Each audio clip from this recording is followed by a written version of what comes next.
সংসদের আগে স্থানীয় সরকার নির্বাচন নিয়ে রাজনৈতিক দলগুলোর পরস্পর বিরোধী অবস্থান আত্মঘাতী হবে বলছেন বিশেষজ্ঞরা। সামাজিক আইন শৃঙ্খলা অনেক কিছু জড়িত ওই নির্বাচনের সাথে, আর তার সাথে কিন্তু স্থানীয় সরকারের নির্বাচনের কোনো এজেন্ডা মিলে না। নির্বাচন will be a good platform to check out যে এই সবগুলো সংস্থা এবং এই বাহিনীগুলো ঠিকঠাকভাবে কাজ করছে কিনা। পিলখানা হত্যা মামলায় সাজা শেষেও মুক্তি মিলছে না 400-র বেশি আসামির। আজকে আছেন বিস্ফোরক মামলায় ধীর গতিতে সাক্ষ্য গ্রহণ। বাস মালিকদের অনীহায় দেড় যুগেও চালু হয়নি রাজশাহীর নওদাপাড়া বাস টার্মিনাল। শহরের ভেতরেই চলছে যত্রতত্র পার্কিং। এবং ট্রাম্পের শপথের আগে অবৈধ বাংলাদেশিদের মধ্যে উৎকণ্ঠা, স্বার্থ সংশ্লিষ্ট ইস্যুতে ওয়াশিংটনের সঙ্গে যোগাযোগ বাড়ানোর তাগিদ।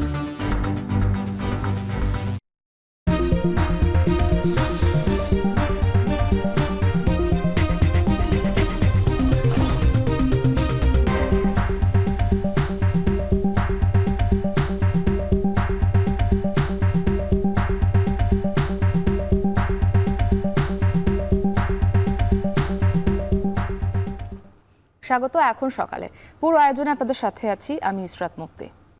প্রধান উপদেষ্টা একই সাথে জাতীয় ও স্থানীয় সরকার নির্বাচনের প্রস্তুতি নেওয়ার কথা বললেও রাজনৈতিক দলগুলো বলছে সংসদ নির্বাচনের আগে যে কোনো নির্বাচন দেশের রাজনীতিতে সংকট তৈরি করবে। তবে জন আকাঙ্ক্ষাকে গুরুত্ব দেওয়ার কথাও বলছেন তারা। আর বিশেষজ্ঞরা বলছেন রাজনৈতিক দলগুলোর ঐক্যমত্য ছাড়া জাতীয় নির্বাচনের আগে স্থানীয় সরকার নির্বাচন হলে অন্তর্বর্তী সরকারের জন্য তা হবে আত্মঘাতী। জাওয়াদ মাহমুদের প্রতিবেদন। স্থানীয় সরকার নাকি জাতীয় নির্বাচন আগে, এই নিয়ে সংস্কার কমিশনের সদস্য, রাজনৈতিক দল, বৈষম্য বিরোধী ছাত্র আন্দোলন, নাগরিক কমিটি কিংবা বিশেষজ্ঞদের মধ্যে চলছে নানামুখী আলোচনা। আমরা বলছি যে জাতীয় সংসদ নির্বাচনের পূর্বে স্থানীয় সরকার নির্বাচনের কোনো প্রশ্নই ওঠে না। একটি শক্তিশালী স্থানীয় সরকার গঠন করার জন্যই নির্বাচন দরকার এবং অবশ্যই এই নির্বাচন প্রক্রিয়া আমার মনে হয় যে এখনই পরিস্থিতি আছে।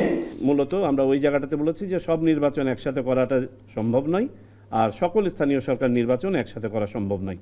অভ্যুত্থান পরবর্তী সময়ে যখন প্রয়োজন রাজনৈতিক ঐক্যের, সে সময়ে নানা ইস্যুতে দলগুলোর বিপরীতমুখী অবস্থান স্পষ্ট। এমন অবস্থায় প্রশ্ন ছিল বিএনপির এই সিনিয়র নেতার কাছে, কেন তারা স্থানীয় সরকার নির্বাচন আগে করার পক্ষে নয়। রাজনৈতিক জটিলতা তৈরির সাথে ভোটারদের মধ্যে বিরূপ প্রভাব পড়ার কথা জানান তিনি।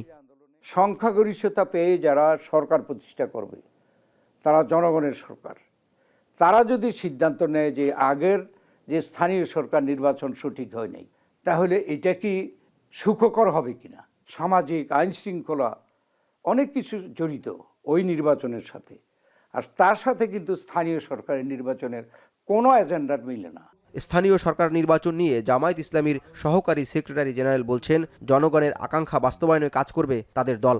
সেক্ষেত্রে অন্তর্বর্তী সরকার দুটো নির্বাচনের প্রস্তুতি একই সময় নিলেও সংস্কারের পর জাতীয় নির্বাচনে মনোযোগী হবার পরামর্শ তার। কোনটা আগে কোনটা পরে, ওই যে ডিম আগে না মুরগি আগে, সেই জায়গায় ঘুরপাক না খেয়ে দেশের স্বার্থে কোনটা কল্যাণকর, কোনটা বেশি জনগণের চাওয়া পাওয়া, সেটাকে প্রায়োরিটি দিয়ে বিবেচনায় আনতে হবে। কোন ইলেকশনটা আগে করবেন পরে করবেন, এটা ডিক্লারেশনটা আসলে এটা বোঝা যাবে।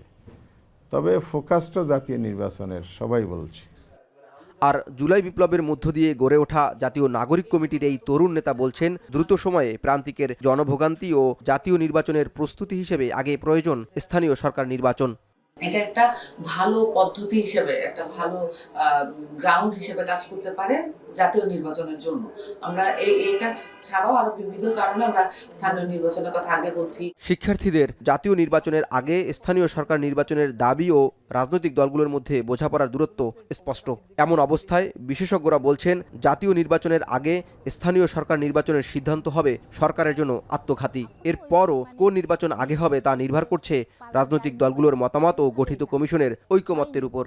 সবকিছু পরিবেশের পর নির্ভর করবে, রাজনৈতিক দলগুলোর ইচ্ছার পর নির্ভর করবে, কমিশনের তাদের কোনটা করতে তারা সুবিধা বোধ করছে। এই সময়ে স্থানীয় নির্বাচন হবে একটা মারাত্মক রক্তারক্তি নির্বাচন। এই রক্তারক্তি নির্বাচন করে যদি সে জাতীয় নির্বাচন করতে চায়, মানে এই সরকারের ব্যর্থতা তৈরি হয়ে যাবে স্থানীয় নির্বাচনে। সে তো আর জাতীয় নির্বাচন করার ম্যান্ডেটটাই সুযোগ পাবে না। স্বাধীনতা পরবর্তী সময়ে জাতীয় নির্বাচনের আগে স্থানীয় সরকার নির্বাচনের নজির না থাকলেও নবগঠিত ইসি বলছে প্রধান উপদেষ্টার নির্বাচনের সম্ভাব্য সময় বিবেচনায় নিয়ে প্রস্তুতি নিচ্ছে তারা। রাজনীতির মাঠে চর্চা যখন আগে জাতীয় সংসদ নির্বাচন নাকি স্থানীয় সরকার নির্বাচন, সে আলোচনার মাঝে বিশেষজ্ঞদের মত জাতীয় সংসদ নির্বাচনের আগে স্থানীয় সরকার নির্বাচন হলে দেশের রাজনীতিতে নতুন করে সংকট তৈরি হবে। অন্তর্বর্তী সরকারের একই সময়ে দুটো নির্বাচন করার সক্ষমতা নিয়ে প্রশ্ন থাকলেও রাজনৈতিক দলগুলোর সদিচ্ছার উপর নির্ভর করছে জাতীয় সংসদ নির্বাচনের আগে স্থানীয় সরকার নির্বাচনের ভবিষ্যৎ। জাওয়াদ মাহমুদ, এখন, ঢাকা। বহুল আলোচিত পিলখানা হত্যাকাণ্ড মামলায় সাজা খাটার পরও বিস্ফোরক আইনের মামলায় আসামি হওয়ায় আটকে আছে প্রায় 450 জনের জামিন। রোববার এই আসামিদের জামিন শুনানি ও সাক্ষ্য গ্রহণ হবে। তবে 15 বছরে 1300 সাক্ষীর মধ্যে মাত্র 283 জনের সাক্ষ্য নিতে পেরেছে রাষ্ট্রপক্ষ। জামিন না দেয়াকে মানবাধিকার লঙ্ঘন বলছেন আসামি পক্ষের আইনজীবীরা। তবে আলোচিত এই মামলা নিষ্পত্তি করতে সরকার আন্তরিক বলছেন রাষ্ট্রপক্ষের আইনজীবী। রাব্বি হোসেনের প্রতিবেদন। রাজনৈতিক মামলার বাইরে দেশের ইতিহাসে সবচেয়ে আলোচিত ও সমালোচিত মামলার মধ্যে 2009 সালের পিলখানা হত্যা মামলা অন্যতম। সেই হত্যাকাণ্ডের বিস্ফোরক আইনের মামলার 15 বছর পেরিয়ে গেলেও শেষ হয়নি এর বিচার কাজ। হত্যা মামলায় 850 জন আসামির মধ্য থেকে বিস্ফোরক আইনের মামলায় আসামি করা হয় 834 জনকে। হত্যা মামলার সঙ্গে এই মামলাটির বিচার কাজ শুরু হয়েছিল 2010 সালে। আলোচিত এই মামলার প্রায় 1300 সাক্ষীর মধ্যে গত 15 বছরের রাষ্ট্রপক্ষ সাক্ষী উপস্থাপন করতে পেরেছে মাত্র 283 জনকে। বিডিআর হত্যাকাণ্ডের ঘটনায় দায়ের করা হত্যা মামলায় বিচারিক আদালতের রায়ের পর হাইকোর্ট থেকে খালাস পান 283 জন। এছাড়া বিভিন্ন মেয়াদে সাজা দেওয়া হয় 228 জনকে, যাদের প্রত্যেকের সাজা খাটা শেষ হলেও শুধুমাত্র বিস্ফোরক আইনের মামলার কারণে আটকে আছে প্রায় 450 আসামির জামিন প্রক্রিয়া। আদালতে জামিনের আবেদনের পাশাপাশি ভুক্তভোগী পরিবারগুলো রাজপথে নেমেছে বারবার, তবুও আলোর মুখ দেখেননি তারা। পিলখানা হত্যাকাণ্ডের বিস্ফোরক আইনের মামলার বিচার কাজ চলছিল বকশীবাজার আলিয়া মাদ্রাসার অস্থায়ী আদালতে। দীর্ঘদিন এই মামলার সাক্ষ্য গ্রহণও বন্ধ ছিল। 5 আগস্টের পর তার কয়েকটি শুনানি অনুষ্ঠিত হয় ঢাকা মহানগর দায়রা জজ আদালতে। গত 9 জানুয়ারি বকশীবাজার অস্থায়ী আদালতে জামিন শুনানি হওয়ার কথা থাকলেও তা পণ্ড হয় এজলাসে আগুন লাগা ও মাদ্রাসা শিক্ষার্থীদের তোপের মুখে। জামিন শুনানি নিয়ে রাষ্ট্রপক্ষের আইনজীবী বলছেন, যত দ্রুত সম্ভব সাক্ষ্য গ্রহণ শেষ করে বহুল আলোচিত এই মামলাটি নিষ্পত্তি করা হবে। সরকার পক্ষ, সংশ্লিষ্ট যারা আছেন এবং প্রসিকিউশন টিম হিসাবে আমরা সবাই প্রস্তুত এবং আন্তরিক যে আমরা চাই এটা আইনের স্বাভাবিক গতিতে চলমান থাকুক। যতদিন মামলাটা রায়ের পর্যায়ে পর্যন্ত না যায় ততদিন পর্যন্ত এটা সাক্ষ্যজনী থাকবে। আসামি পক্ষের আইনজীবীরা বলছেন, আওয়ামী সরকারের আমলে খালাস পাওয়া ও সাজা ভোগ করা ব্যক্তিদের জামিন নিয়ে গড়িমসি ও রাজনৈতিক হস্তক্ষেপ হয়েছে। সাজা ভোগ শেষ হওয়ার পরও কারাগারে আটকে থাকা মানবাধিকার লঙ্ঘন। ভুক্তভোগী পরিবারগুলোকে বাঁচাতে দ্রুত মামলাটি নিষ্পত্তি প্রয়োজন।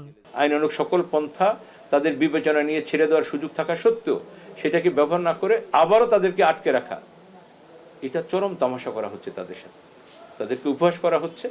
এবং সবচেয়ে বড় জিনিস হচ্ছে যে তারা কোনো অন্যায় করেন নাই, অবিচার করেন নাই, কোনো জুলুমের শিকার হচ্ছেন তারা প্রতিনিয়ত। এই মজলুম মানুষগুলোকে তারা দেখবেন, এটা আমরা আশা করছি। বহুল আলোচিত এই মামলার বিচার কার্য সরিয়ে নেওয়া হয়েছে কেরানীগঞ্জ কারাগারের অস্থায়ী আদালতে। 19 জানুয়ারি এই মামলার জামিন শুনানি ও সাক্ষ্য গ্রহণ করা হবে। 350 জনের মতো জামিনের আবেদন করেছেন বলে জানান রাষ্ট্রপক্ষ। রাব্বি হোসেন, এখন, ঢাকা। বাম সংগঠন ও লাল সন্ত্রাসীদের বিরুদ্ধে বিক্ষোভ মিছিল করেছে ঢাকা বিশ্ববিদ্যালয়ের শিক্ষার্থীরা। শনিবার রাত 12:30টার দিকে বিভিন্ন হল থেকে মিছিল নিয়ে বের হন তারা। মিছিলগুলো একত্রিত হয়ে টিএসসি রাজু ভাস্কর্যে জড়ো হয়। সেখানে সংক্ষিপ্ত সমাবেশ করেন শিক্ষার্থীরা। এ সময় তারা বলেন, ছাত্র ইউনিয়ন সহ বাম সংগঠনের নেতাকর্মীরা ক্যাম্পাসে সন্ত্রাসী কার্যক্রম চালাচ্ছে। তাদের প্রতিরোধের ঘোষণা দেন ক্ষুব্ধ শিক্ষার্থীরা। বক্তব্য রাখেন বৈষম্য বিরোধী ছাত্র আন্দোলনের মাহিন সরকার সহ বেশ কিছু ছাত্রনেতা। পরে মিছিল নিয়ে হলে হলে চলে যান তারা। এরপর তারা কেন্দ্রীয় লাইব্রেরির সামনে ছাত্র ইউনিয়নের কেন্দ্রীয় সভাপতি মেঘ মোল্লার বসুর কুশপুত্তলিকায় জুতা নিক্ষেপ করেন।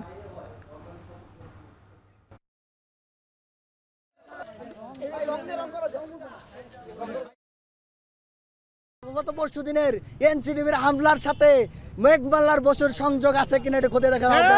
নতুন এই বাংলাদেশে স্পষ্টভাবে বলে দিতে চাই, নতুন করে কাউকে ফ্যাসিস্ট হয়ে উঠতে দিব না। মুক্তিযুদ্ধ এবং অন্যান্য বিষয় নিয়ে যে আওয়ামী লীগের স্ট্যান্ড, তাদের যে ন্যারেটিভ, সেটি এখনো এরা প্রচার করে যাচ্ছে।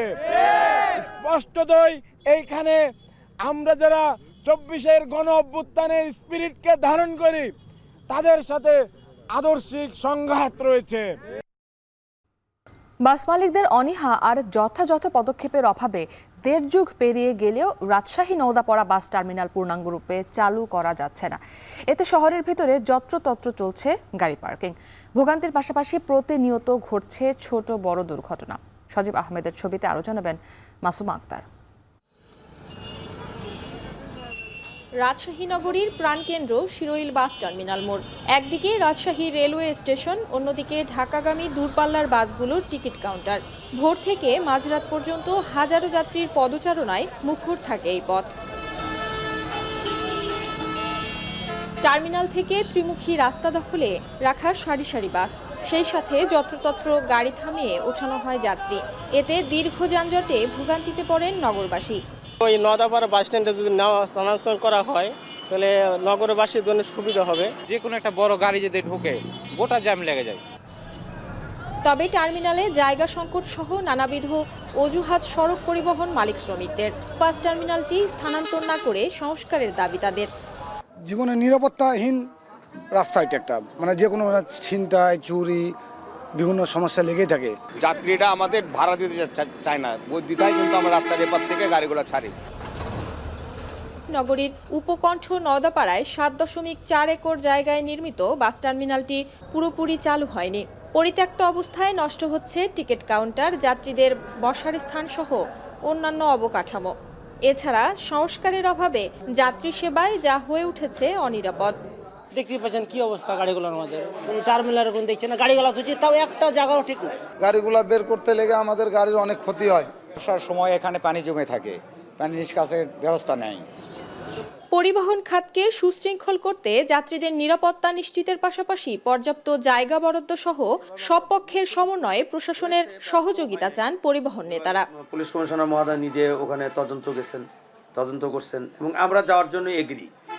আর এইখানে যে যানজটটা হচ্ছে বেশি করে, আমাদের যে ফ্লাইওভারটা হচ্ছে, এই কারণে এই দিক দিয়ে একটা রোড বন্ধ, ওইখান দিয়ে একটা রোড বন্ধ, এগুলো ক্লিয়ার হওয়ার পরে আর ওইখানে ঘর হলে আমরা যাবো, আলটিমেটলি চলে যাবো, কারণ শহরটা তো আমাদের বুঝতেছেন যে যানজট হচ্ছে। তবে প্রশাসন বলছে জনভোগান্তি কমাতে সংশ্লিষ্ট কর্তৃপক্ষ, পরিবহন মালিক শ্রমিক সহ অন্যান্য দপ্তরের সমন্বিত উদ্যোগে এ সমস্যার সমাধান সম্ভব।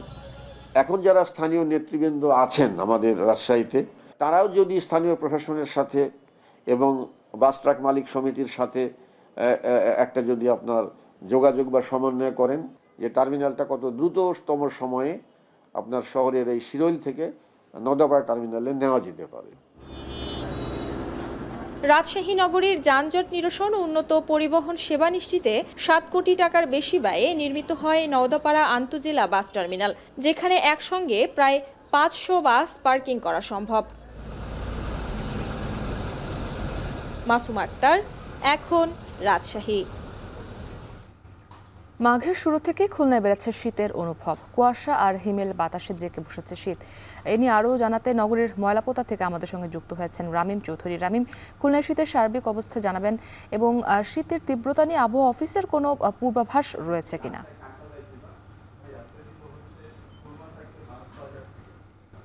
গত কয়েকদিন ধরে কিন্তু শীতের তীব্রতা অনেকটাই বেড়েছে খুলনাতে। বিশেষ করে শীতের তীব্রতাটা বেশি অনুভূত হচ্ছে কিন্তু বাতাসের কারণে, এবং এই সকালের এই ভোরের এই যে সময়টা, এই সময়টাতে কিন্তু শীতের প্রকোপ সব থেকে বেশি, কারণ সূর্য ওঠার আগ পর্যন্ত কিন্তু প্রচণ্ড ঠান্ডা অনুভূত হয়। তো এই যে শীতের কারণে কিন্তু খুলনা নগরীর যে সাধারণ মানুষ রয়েছে তাদের কিন্তু বেশ অনেকটাই সমস্যা হচ্ছে, বিশেষ করে শ্রমজীবী মানুষ থেকে শুরু করে যারা চাকরিজীবী রয়েছেন, ব্যবসায়ী রয়েছেন, স্কুলগামী শিক্ষার্থীরা রয়েছেন, প্রত্যেকেরই কিন্তু বেশ নানান ধরনের সমস্যায় পড়তে হচ্ছে। বিশেষ করে এই সকালে ভোরবেলায় যারা কাজ করতে বের হন তারা কিন্তু তাদের যে রেগুলার যে রুটিনের মাধ্যমে তারা কাজ করেন সেই কাজ কিন্তু তারা করতে পারছেন না এই শুধুমাত্র ঠান্ডার কারণে। এর পাশাপাশি ভোরবেলায় কিন্তু সাধারণ শিক্ষার্থীরা বের হয় এবং যারা শ্রমজীবী মানুষ রয়েছেন তারা বের হন। মোটামুটি সব মিলিয়ে বলে চলে যে শীতের প্রকোপের কারণে কিন্তু নগরবাসী বেশ জুবুথুবু অবস্থা। তবে আবহাওয়া অফিস যেটি বলছেন যে সামনে কিন্তু শীতের প্রকোপ আবারও কিছুটা বাড়তে পারে, তবে এরপরে কিন্তু আস্তে আস্তে শীত অনেকটাই কমে আসবে। তবে গত কয়েকদিন আগে যে মৃদু শৈত্যপ্রবাহ কিন্তু খুলনার উপর দিয়ে বয়ে গেছে, এবং তারপরে কিন্তু শৈত্যপ্রবাহ না থাকলেও শীতের যে তীব্রতা সেটি কিন্তু বেশ অনেকটাই রয়েছে বলে আবহাওয়া অফিস আমাদেরকে জানিয়েছেন। তবে আরেকটি বিষয় যেটি যে খুলনায় শীতের যে প্রকোপ তার কারণে কিন্তু খুলনার যে হাসপাতালগুলো রয়েছে সেখানে কিন্তু শিশু রোগী সহ অন্যান্য যে ঠান্ডাজনিত রোগী সেই রোগীর সংখ্যাও কিন্তু বেড়েছে।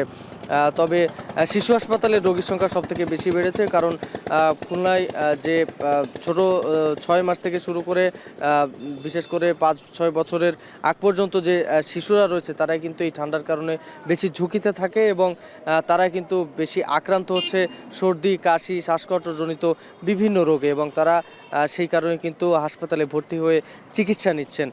এর পাশাপাশি অন্যান্য যে হাসপাতাল রয়েছে সেখানেও কিন্তু রোগী রয়েছে। মোটামুটি বললে চলে যে এই যে খুলনাতে যে ঠান্ডার যে প্রকোপ সেটি কিন্তু সকালে সব থেকে বেশি থাকে এবং সন্ধ্যার পর থেকে কিন্তু অনেকটাই বেড়ে যায়। তবে দিনের যে সময়টুকু রয়েছে সূর্যোদয় থেকে সূর্যাস্ত পর্যন্ত সেখানে কিন্তু কিছুটা কম থাকে শীতের যে প্রকোপ সেটি। তো এই ছিল আমার কাছে মুক্তি খুলনা থেকে শীতের সবশেষ খবর। রামিম চৌধুরী যুক্ত ছিলেন খুলনা থেকে। এখন সকালে একটি বিরতি নিচ্ছি, সাথেই থাকুন।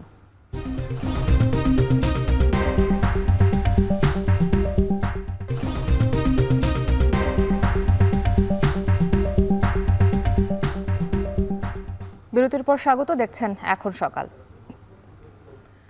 দক্ষিণাঞ্চলের গুরুত্বপূর্ণ সড়ক বরিশাল বাকেরগঞ্জ ও বরগুনার আঞ্চলিক মহাসড়ক, কিন্তু দীর্ঘ সময় পার হলে এই সড়কে লাগেনি উন্নয়নের ছোঁয়া। উপরন্তু ভারী পণ্যবাহী যানবাহন চলাচলে মারাত্মকভাবে ক্ষতিগ্রস্ত হচ্ছে সড়কগুলো। ওজন স্কেল স্থাপনের পাশাপাশি ব্যবসা বাণিজ্য প্রসারে সড়কটিকে 4 লেনে উন্নীতের দাবি স্থানীয়দের। জিয়াদ মাহমুদের প্রতিবেদন। ঢাকা বরিশাল কুয়াকাটা মহাসড়কের বাকেরগঞ্জ পয়েন্ট থেকে একটি সরু সড়ক চলে গেছে বরগুনার দিকে। এই সড়কটি ঢাকা বা বরিশালের সাথে বরগুনার সরাসরি যোগাযোগের একমাত্র পথ। বাকেরগঞ্জ বরগুনা সড়কটি 2024 সালে আঞ্চলিক মহাসড়কে উন্নীত করা হয়, কিন্তু সড়কের প্রস্থ মাত্র 18 ফুট। 55 কিলোমিটার দীর্ঘ এই সড়কে রয়েছে 45টি বাঁক। এতে প্রায় ঘটছে দুর্ঘটনা। পাশাপাশি জেলার সামগ্রিক যোগাযোগ ব্যবস্থাও ব্যাহত হচ্ছে। বাকেরগঞ্জ যাওয়ার পথে 40 থেকে 50টা বাঁক আছে। তো যখন আমরা বাঁকগুলো ক্রস করি তখন মনে হয় এই বুঝি পড়ে গেল, এই অ্যাক্সিডেন্ট হওয়ার একটা খুবই সমস্যায় ভুগছি আমরা। তো যদি রাস্তাটা প্রশস্ত করা হয় বা বড় করা হয় তাহলে আমাদের জন্য যোগাযোগ করাটা সুবিধার হবে। বাকেরগঞ্জ থেকে বরগুনা আসতে 50 কিলো জায়গা, এখানে ঢোকার পরে 2 ঘন্টার উপরে সময় লাগে, এবং মাঝে মাঝে কিছু বাজার আছে, এই বাজারগুলোতে অটোতে খুব ঝামেলা করে। আমাদের একটি সমস্যাই আমরা পর্যটন শিল্পকে পুরোপুরি বিকশিত করতে পারছি না, সেটি হচ্ছে বরিশালের সাথে বা বাকেরগঞ্জের যে হাইওয়ে, সেই হাইওয়ের সাথে বরগুনার যোগাযোগটা খুব সরু সড়ক। এই সড়ক ধরে গাড়ি আসতে অনেক কষ্ট হয়। একদিকে আঁকাবাঁকা সড়কটা এখান থেকে চলে গেছে বহুদূর, আর একদিকে এই সরু সড়ক ধরেই পটুয়াখালী কিংবা বরগুনার ভারী পণ্যবাহী ট্রাকগুলো চলাচল করে। এতে মারাত্মকভাবে ক্ষতিগ্রস্ত হচ্ছে সড়কটি। অচিরেই ব্যাহত হতে পারে বরিশাল, বাকেরগঞ্জ, বরগুনার সড়কে যোগাযোগ ব্যবস্থা। সড়কটিতে ধারণ ক্ষমতা অনুযায়ী যান চলাচল নিয়ন্ত্রণে দিনের বেলায় পুলিশের নজরদারি থাকলেও গভীর রাতে দেখার জন্য কেউ থাকে না। সড়কের ধারণ ক্ষমতা মাত্র 25 টন হলেও নিয়ম অগ্রাহ্য করে চলাচল করে 40 থেকে 50 টন ওজনের পণ্যবাহী ট্রাক। ওজন স্কেল না থাকায় পুলিশ বিভাগকেও মাঝে মধ্যেই পড়তে হয় বিড়ম্বনায়। জায়গা থেকে আমি লোড করেছি গাড়ি, ও জায়গাতে প্রায় আরো 50-টি গাড়ি আসবে ওটা থেকে, খালি এক জায়গা থেকে, আর তো বিভিন্ন জায়গা থেকে লোড হয়। আমতলি মোড় থেকে সরাসরি গেলে আপনার পায়রা সেতু হয়ে যাওয়া লাগবে, তো ওইদিকে স্কেল আছে, এইদিকে স্কেল নাই। ওভারলোড ধরে যখন বেশি মাত্রায় ওভার নেই তখন। বরগুনা জেলায় কোনো ওয়েইং স্কেল নাই, সুতরাং একটা গাড়িকে কিন্তু হুট করেই আমরা মানে যেটা দৃষ্টিগোচর হচ্ছে যে ওভারলোড, বাট এটা কিন্তু কাগজ কলমে আমি প্রমাণ করতে পারছি না। তো এখানে একটা ওয়েইং স্কেল স্থাপন করা প্রয়োজন। সড়কটি ঘিরে নানা পদক্ষেপের কথা জানালেন জেলা প্রশাসক সহ সড়ক ও জনপথের বিভাগীয় কর্মকর্তারা। আওতায় এই সড়কটি প্রশস্তকরণের কার্যক্রম এবং বাঁকগুলোকে সোজা করা যায় কিনা সে বিষয়ে ওদের একটা প্রজেক্টের কার্যক্রম চলছে বলে আমাদেরকে আমাদের নির্বাহী প্রকৌশলী আমাকে জানিয়েছেন। ইতিমধ্যে আমরা আমাদের জেলা প্রশাসনের তরফ থেকে আমরা চিঠি দিয়েছি এই আঞ্চলিক সড়কটিকে যেন 4 লেনে রূপান্তর করে এবং এটাকে যেন সড়কটিকে যেন পুরোপুরি যে বাঁকগুলোকে অপসারণ করে যেন এটাকে সোজা করতে পারে। এই সড়কটিকে আঞ্চলিক মহাসড়ক মানে উন্নয়নের লক্ষ্যে আমাদের ডিপার্টমেন্ট থেকে এটা ফিজিবিলিটি স্টাডি কার্যক্রম চলমান রয়েছে।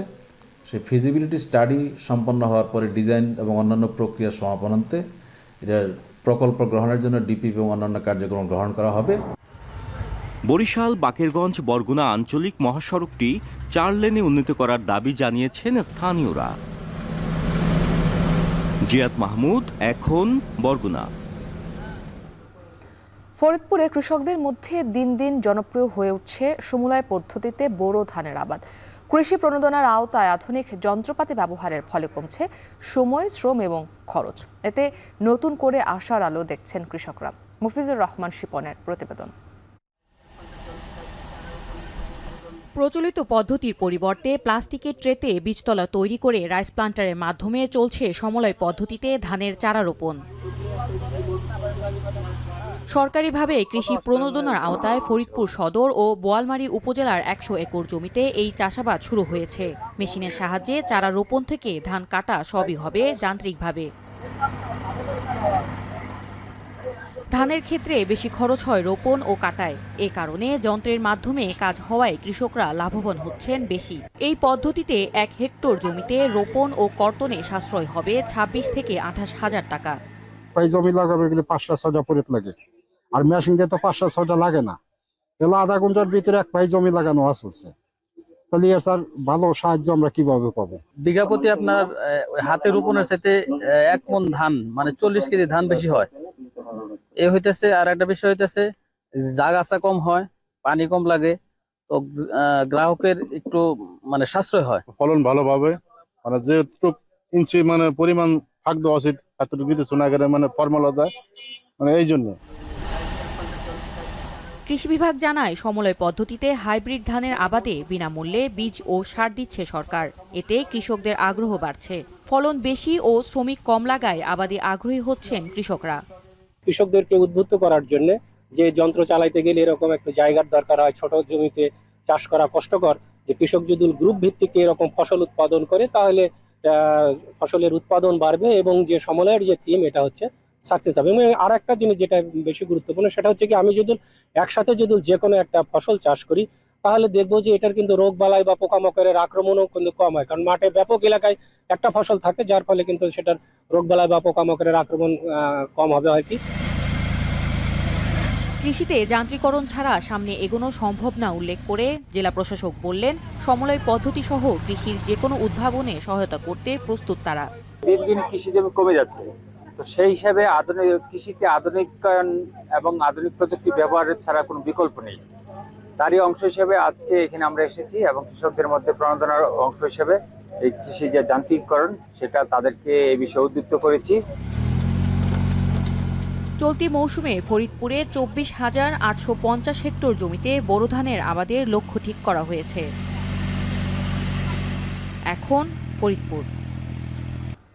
সমুদ্র উপকূলীয় অঞ্চলে প্রবাহমান নদী ও খালকে কেন্দ্র করে গড়ে উঠেছে শহর ও বন্দর। তবে অব্যবস্থাপনায় পটুয়াখালীর কলাপাড়া পৌর শহরের পয় নিষ্কাশনের খালটিও দখল দূষণে মৃতপ্রায়। এতে ভোগান্তিতে দুই তীরের হাজারো পরিবার। খাল পুনরুদ্ধার ও পানির প্রবাহ অব্যাহত রাখতে কার্যকর পদক্ষেপ নেওয়ার কথা বলছে ভূমি অফিস। জসিম পারভেজের তথ্য ছবিতে বিস্তারিত।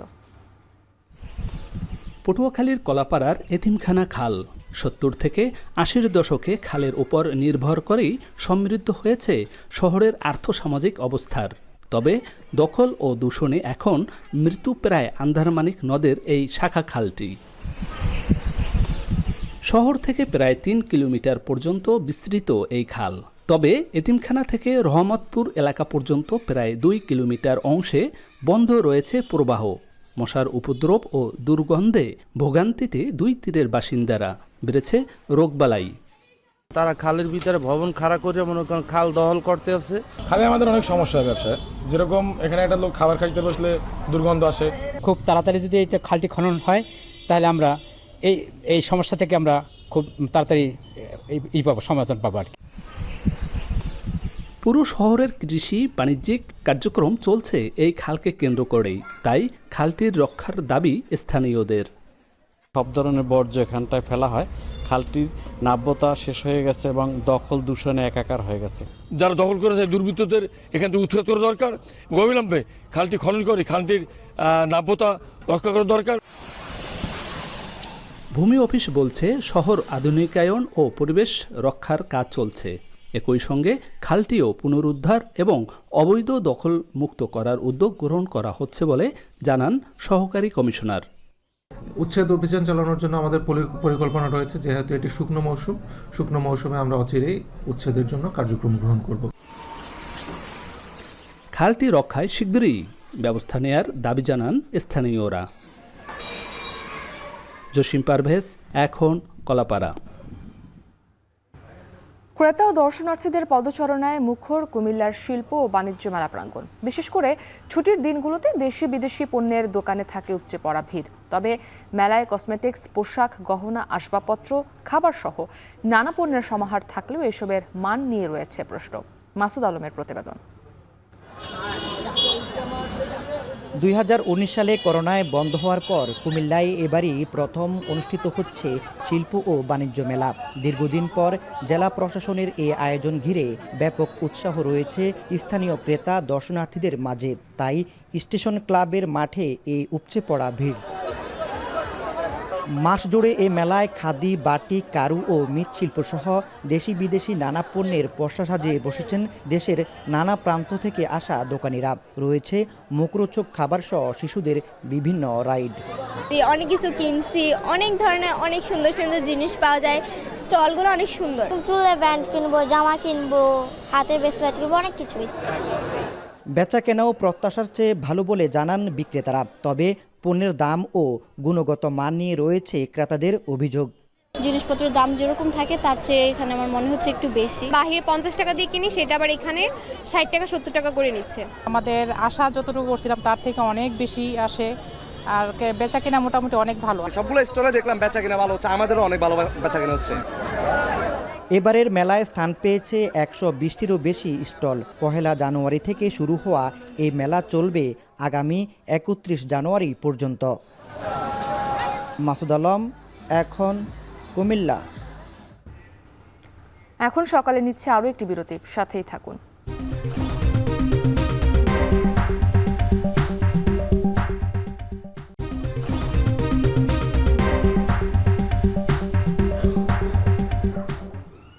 আবারও স্বাগত, দেখছেন এখন সকাল। দ্বিতীয়বারের মতো যুক্তরাষ্ট্রের প্রেসিডেন্টের দায়িত্ব নিতে যাচ্ছেন ডোনাল্ড ট্রাম্প। তাই বড় বড় শহরগুলো সেজেছে নতুন সাজে। কাজে নেমে বেশ কিছু বিষয় পরিবর্তন আনবেন রিপাবলিকান প্রেসিডেন্ট, যা নিয়ে আলোচনা সমালোচনা দুটোই আছে। বাংলাদেশের সহ অবৈধ অভিবাসীরা যেমন সংকোচে পড়বেন, তেমনি সুবিধা পাবেন স্থায়ী বাসিন্দা ও ব্যবসায়ীরা। প্রভাব বাড়বে ইলন মাস্ক, জেফ বেজোস ও মার্ক জুকারবার্গদের মতো বিলিয়নিয়ারদের। যুক্তরাষ্ট্র থেকে আরও জানাবেন সৈয়দ ইফতেখার। আমেরিকার ঢাকা খ্যাত নিউ ইয়র্কের জ্যাকসন হাইটসে বাংলাদেশিদের কর্মব্যস্ত দিন। শত কাজের মধ্যেও সামান্য অবসরে আলোচনার বিষয়বস্তু দায়িত্ব নিয়ে কি পরিবর্তন আনতে যাচ্ছেন ৭৮ বছর বয়সী ডোনাল্ড ট্রাম্প। কারণ প্রথম দফার শাসন আমলে ভালো মন্দ দুই অভিজ্ঞতারই সাক্ষী প্রবাসী বাংলাদেশিরা। যুদ্ধ পরিস্থিতি আই থিঙ্ক ভালো হয়ে যাবে। অলরেডি একটা গাজার মধ্যে যে একটা সমস্যা ছিল সেটা সমাধানের পথে, তার মনে করি এটা একটা ভালো দিক। আর হচ্ছে আপনার জবের ব্যাপারটা, জব এখন তো দেখা গেলো যে অনেক লোক বৈশা আছে। দেশ নিয়ে ভাবেন বলেই পোশাক খাতের সাম্প্রতিক পিছিয়ে পড়ার খবরে ব্যথিত তারা। আর তাই ঢাকার পক্ষ থেকে রপ্তানি বাড়াতে ওয়াশিংটনে নতুন প্রশাসনের সঙ্গে দ্রুতই যোগাযোগ করার পরামর্শ তাদের। ডক্টর ইউনূস সরকারের সাথে দেখা গেলো যে ভালো একটা সম্পর্ক করতে পারি। দেন আমার মনে হয় যে এদেশে গার্মেন্টসের জন্য, বাংলাদেশের জন্য যে ব্যবসাগুলো আছে এদের জন্য খুবই ভালো হবে। যুক্তরাষ্ট্রে বসবাসকারী কয়েক লাখ নথিহীন মানুষের জীবন প্রথম দিন থেকেই দুর্বিষহ করে দিতে বদ্ধপরিকর নয়া প্রেসিডেন্ট। এ তালিকায় আছেন বাংলাদেশিরাও, যা নিয়ে চাপা উত্তেজনা বিরাজ করছে কমিউনিটিতে। অন্যদিকে ইসরায়েলের প্রতি বাইডেন প্রশাসনের চেয়েও জোরালো সমর্থন নিয়ে উপস্থিত হবেন ট্রাম্প। ইউক্রেন ইস্যুতে রাশিয়ার সঙ্গে হবে আপোষ, এমনটাই মনে করছেন বিশ্লেষকরা। তবে কানাডা, গ্রিনল্যান্ড সহ বেশ কিছু অঞ্চল ঘিরে ট্রাম্পের ব্যাপক আগ্রহ শঙ্কাও জাগাচ্ছে। এতে উল্টো প্রয়োজনীয় দ্রব্যের দাম বেড়ে যায় কিনা তা নিয়ে ভাবনা থেকেই যাচ্ছে। তবে মার্কিন জনগণের স্বার্থের বাইরে ট্রাম্প যাবেন না বলেই বিশ্বাস নাগরিকদের। On apreciei Trumpin per a to tămirea cei ca silti popului american. ৪৭তম প্রেসিডেন্ট হিসেবে সোমবার শপথ নেবেন ডোনাল্ড ট্রাম্প। ২০১৭ সালে অভিষেক অনুষ্ঠানের জন্য রেকর্ড প্রায় $১০৭ মিলিয়ন তহবিল সংগ্রহ করেন তিনি। এবারে রিপাবলিকান কমিটি তার চেয়েও বেশি $১৭০ মিলিয়ন সংগ্রহ করেছে বলে খবর মিলেছে। ট্রাম্পের অন্যতম মিত্র ইলন মাস্ক থেকে শুরু করে বড় বড় আইটি কোম্পানির মালিকরা এই অর্থের যোগান দিয়েছেন বলে বিভিন্ন সূত্রের পক্ষ থেকে খবর পাওয়া গেছে। আর কয়েক ঘন্টা পরেই যুক্তরাষ্ট্রের দায়িত্ব নিতে যাচ্ছেন ডোনাল্ড ট্রাম্প। তারপরেই বেশ কিছু পরিবর্তন আসবে বলে মনে করছেন বিশ্লেষকরা। তবে মূল কথা হলো যুদ্ধবন্ধের যে আভাস পাওয়া যাচ্ছে সেটিকে ইতিবাচক বলছেন অভিবাসীরা। যুক্তরাষ্ট্রের নিউ ইয়র্ক থেকে সৈয়দ ইফতেখার এখন।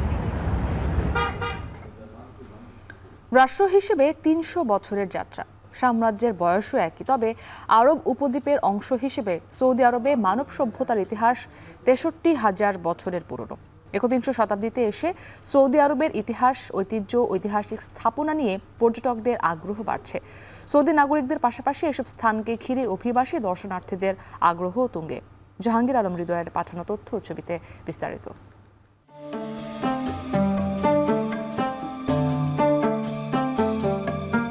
সৌদি সরকারের ভিশন 2030-এর অংশ হিসেবে নতুন রূপে সাজছে সারা দেশের সব বিনোদন কেন্দ্র।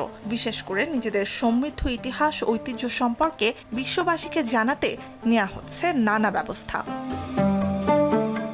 আরব উপদ্বীপের অংশ হিসেবে সৌদি আরবে মানব সভ্যতার ইতিহাস ৬৩,০০০ বছরের পুরনো। একবিংশ শতাব্দীতে এসে সৌদি আরবের ইতিহাস, ঐতিহ্য, সংরক্ষিত ঐতিহাসিক স্থানকে ঘিরে আগ্রহ বাড়ছে অভিবাসী দর্শনার্থীদের।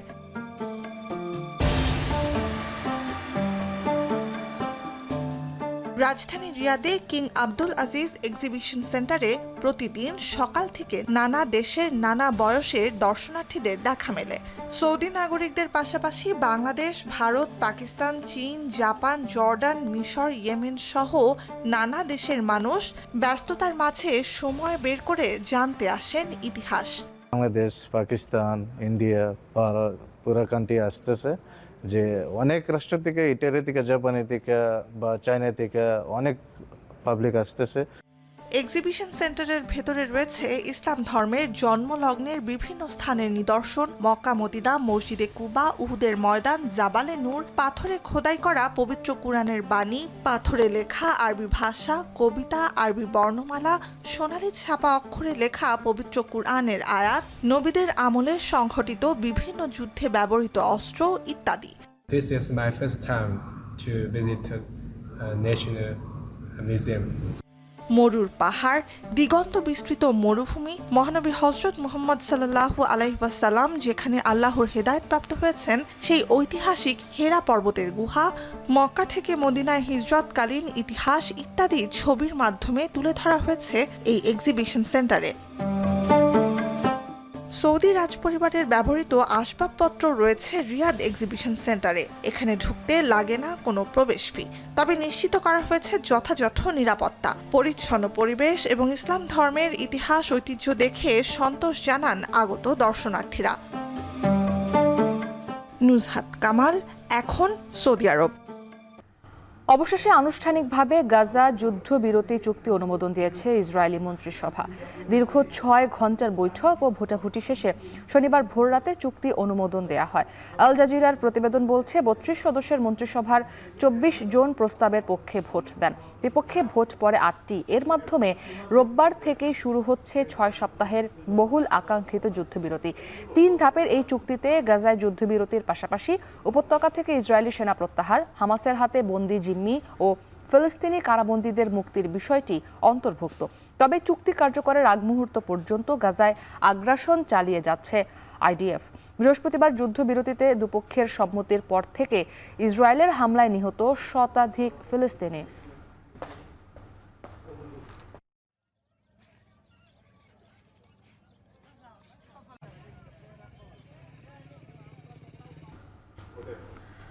$19 কোটি পাউন্ডের আল কাদের ট্রাস্ট দুর্নীতি মামলায় পাকিস্তানের সাবেক প্রধানমন্ত্রী ইমরান খান ও তার স্ত্রী বুশরা খান বিবিকে কারাদণ্ড ও অর্থদণ্ড দেওয়ার প্রতিবাদে ঝড় বইছে পিটিআই শিবিরে। এতে ইমরান খানকে কারামুক্তির আন্দোলন আরও জোরালো ও সহিংস হয়ে ওঠারও শঙ্কা বাড়ছে বলে মনে করছেন বিশ্লেষকরা। কারাগারে বন্দী রেখে ইমরান খানের ওপর চালানো রাজনৈতিক নিপীড়ন আর কিছুতেই সহ্য করবে না বলে হুঁশিয়ারি দিয়েছেন পিটিআই নেতারা। তহিদুর রহমানের প্রতিবেদন।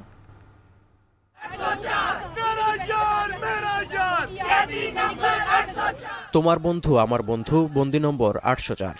এভাবেই পিটিআই নেতা ও সাবেক প্রধানমন্ত্রী কারাবন্দী ইমরান খানের সমর্থকদের স্লোগানে স্লোগানে উত্তাল পাকিস্তান। দেশটিতে নতুন করে বিরাজ করছে রাজনৈতিক উত্তেজনা।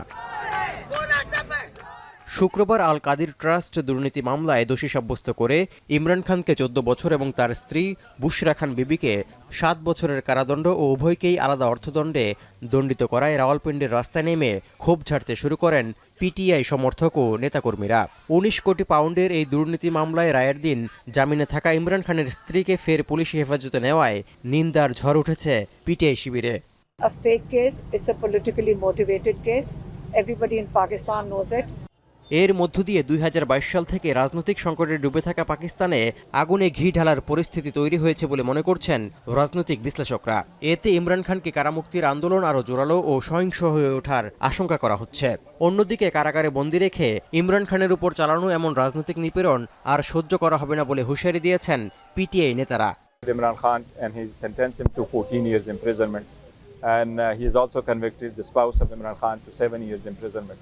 We consider this to be a verdict which is not based on facts, it's against the evidence. It is actually a witch hunt. It's political victimization. Imran Khan 2023 সালের আগস্ট থেকে কারাগারে রয়েছেন। তার বিরুদ্ধে অন্তত 200টি মামলা রয়েছে। 2024 সালের 27 ফেব্রুয়ারি দুর্নীতি সংক্রান্ত আল কাদির ট্রাস্ট মামলায় ইমরান ও তার স্ত্রীকে অভিযুক্ত করা হয়। ক্ষমতায় ফিরে আসা থেকে বিরত রাখতেই একের পর এক মামলা ও সাজা ঘোষণার মধ্য দিয়ে উদ্দেশ্য প্রণোদিতভাবে ইমরান খানকে কারাগারে বন্দী রাখার পায়তারা চলছে বলেও অভিযোগ তুলেছে পিটিআই। তৌহিদুর রহমান, এখন বিশ্ব। সময় হলো আরও একটি বিরতির, সাথেই থাকুন।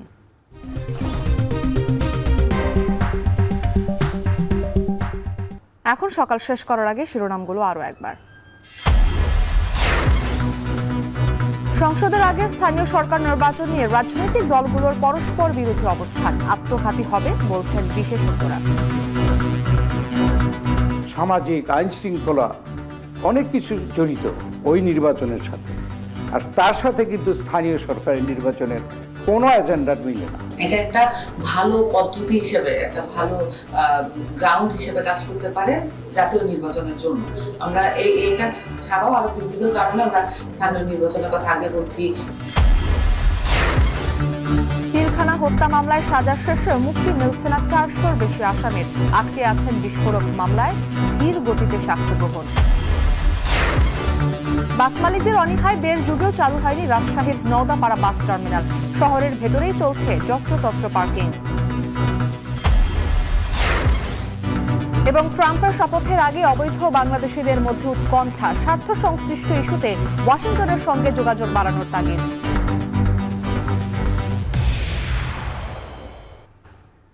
এই ছিল এখন সকালে। এখন টেলিভিশন ওয়েবসাইটে দেখতে ভিজিট করুন এখন.tv, এছাড়া ফেসবুকে দেখতে ভিজিট করুন facebook.com/tv.এখন এবং ইউটিউবে সরাসরি দেখতে চোখ রাখুন youtube.com/c/echontv-তে।